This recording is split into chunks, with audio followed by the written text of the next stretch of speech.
Olá, alunos do sexto ano!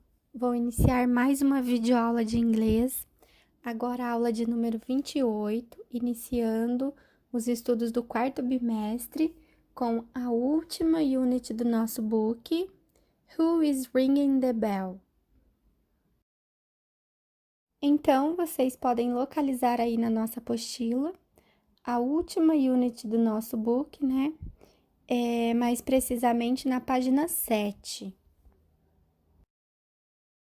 E hoje eu vou explicar para vocês, vou falar um pouco sobre o uso do tempo verbal chamado present continuous. Isso mesmo, presente contínuo, que é um tempo que também existe na língua inglesa. E agora eu vou iniciar explicando para vocês quando que nós usamos esse tempo verbal em inglês. Usamos o tempo verbal present continuous quando buscamos expressar ações e eventos que estão ocorrendo no mesmo momento da fala.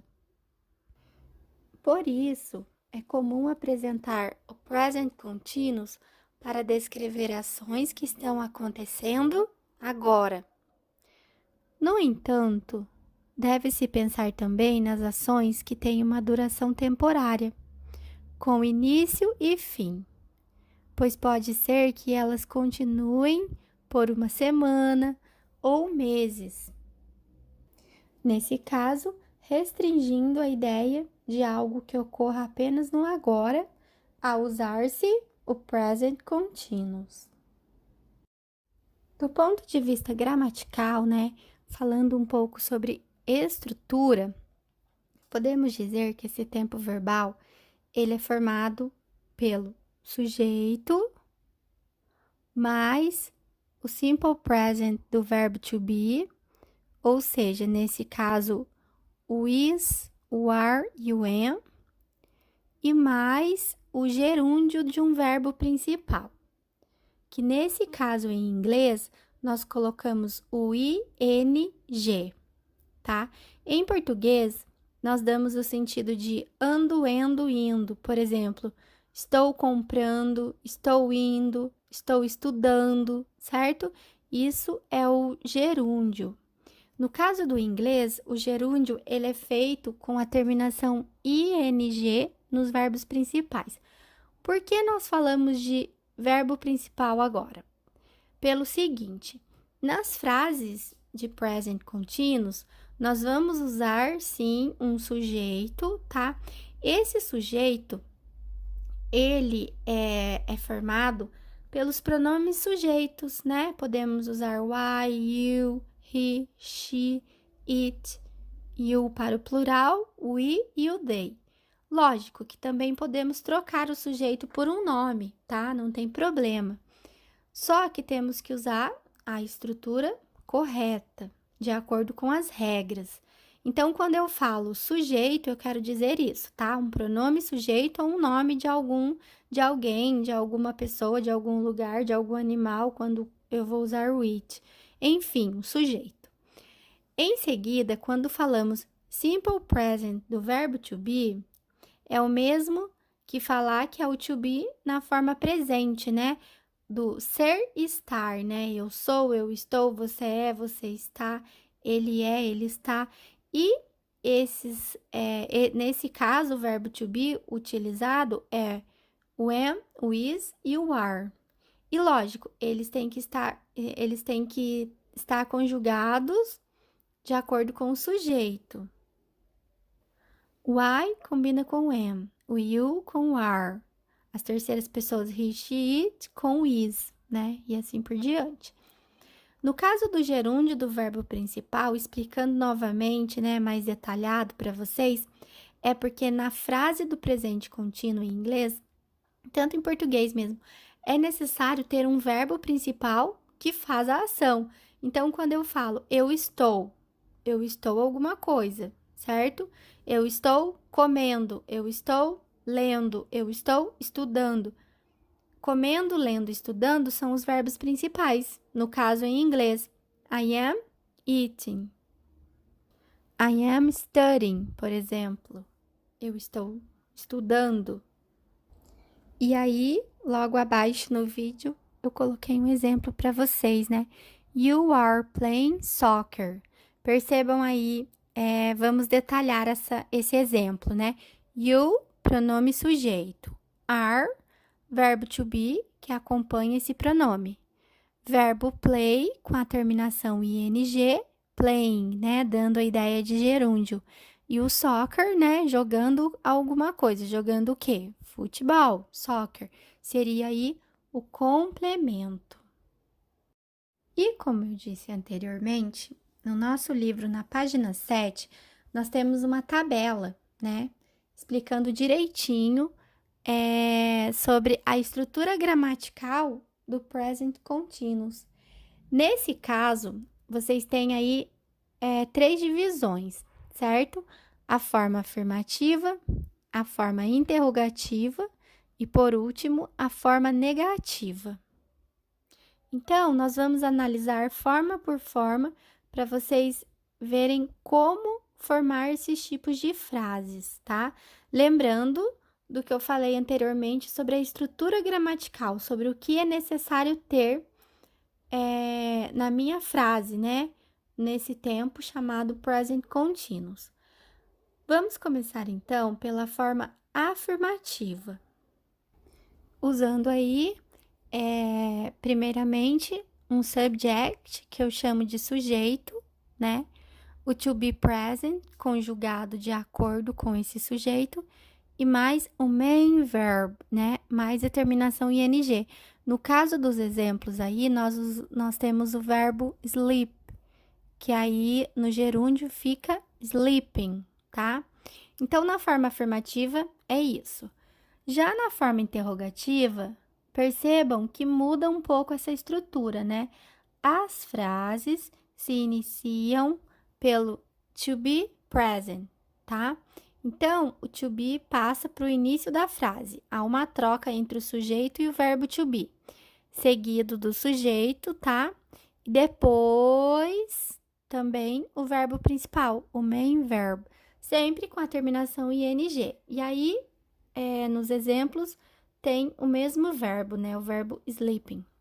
E por fim, nós temos a forma negativa. E no caso da forma negativa, ela se aproxima mais da afirmativa. Percebam a primeira coluna de subject, sujeito, tá? Os mesmos pronomes. Divididos aí, até vou detalhar isso com vocês, ó. I, primeira pessoa. You, segunda pessoa singular. Depois, na outra linha, tem o he, she, it, que são consideradas terceiras pessoas. E, por fim, as do plural. We, you e o they, tá? Então, nesse caso da forma negativa, tem o sujeito, depois o verbo to be correspondente. Am, are ou is.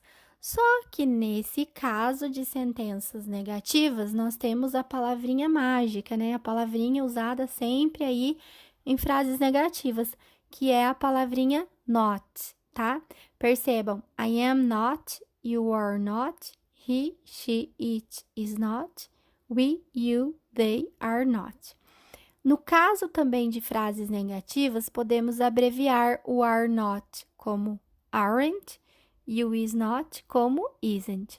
Nesse caso, to be está aparecendo como um verbo auxiliar e não como um verbo principal, porque a frase já tem um verbo principal, que nesse caso é o sleeping. E é o que eu disse para vocês, né?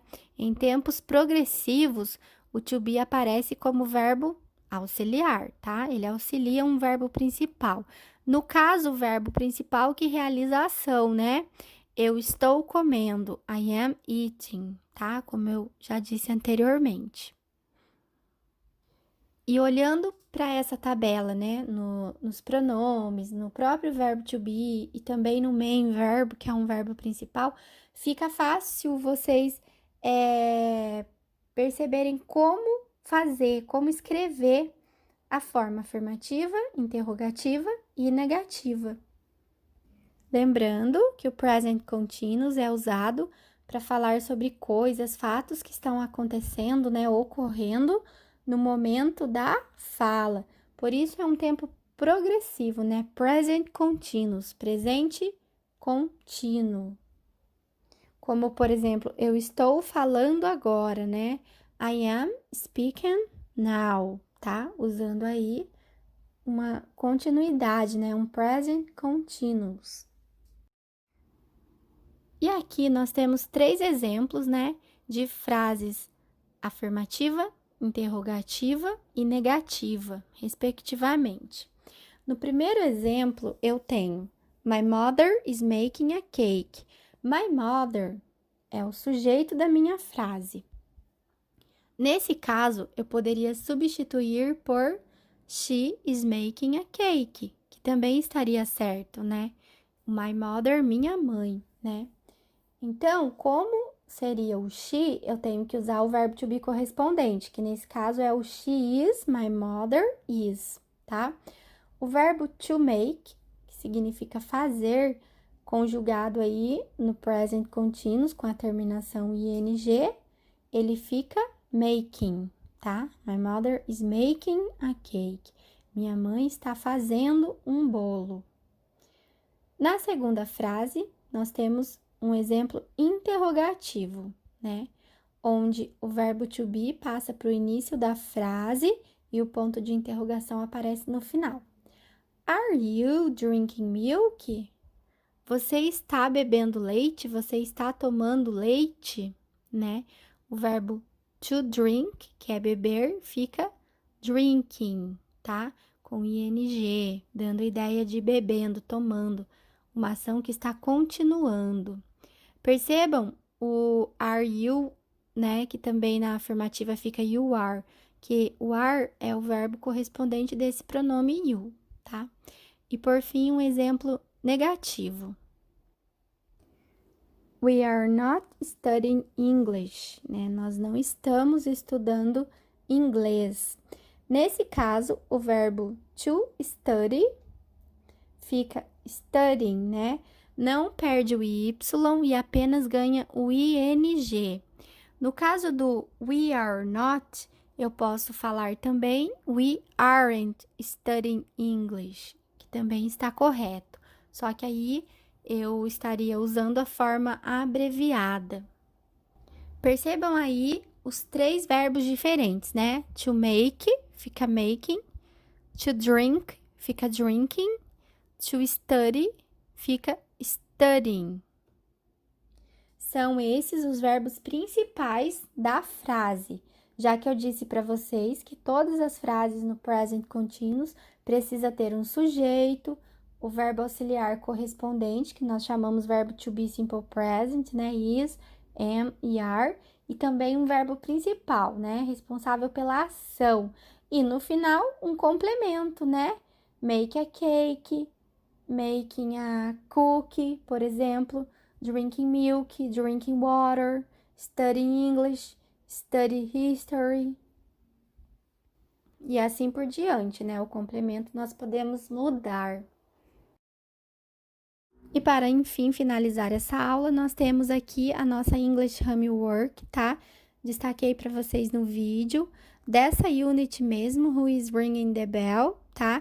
Então, vocês irão fazer a página 17 e 18, que é um review, uma revisão das unidades anteriores. Então, qualquer dúvida, basta procurar nas unidades anteriores que já foram estudadas.